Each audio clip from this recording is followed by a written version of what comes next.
Former First Lady Rosalynn Carter, she and the former president met at a very young age, dated, got married, their union lasting for more than 7 decades. A real love story there. And today, people who live in her hometown of Plains, Georgia, are remembering how the couple first met. Channel 2's George Estevez joining us now live from Plains with this story. George. It is a great story, Wendy and Justin. Right now, the town of Plains, they are emotionally preparing for what's to come over the next several days and next week for that final service for Rosalynn Carter at the Maranatha Church. But they're also thinking about that special relationship, a marriage that lasted 77 years. You know, we found out it began with a first date, as many marriages do, and it wasn't here in their hometown of Plains where we are right now. It was down the road in the town of Americus.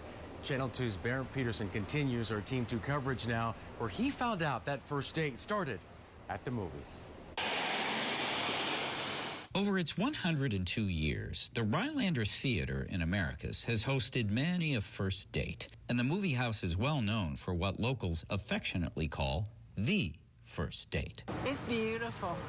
It's just beautiful. Lifelong resident Brenda Davis and family know the story well. It's local legend here. You know, people talk about it. That summer night in 1945, when a fella from Plains named Jimmy Carter had a date with a gal named Eleanor Rosalynn Smith at the Rylander. He was 20 years old and home from the Naval Academy. She was 17 and a freshman at Georgia Southwestern College. The Rylander looks much like it did 78 years ago, but today, the place where guests sit and share popcorn is known as the Jimmy Carter Auditorium. The former president's handprints are in the sidewalk out front, just a few hands down from Rosalynn's.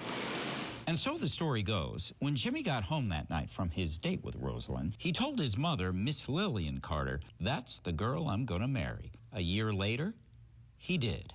You think he held her hand? Yes, of course.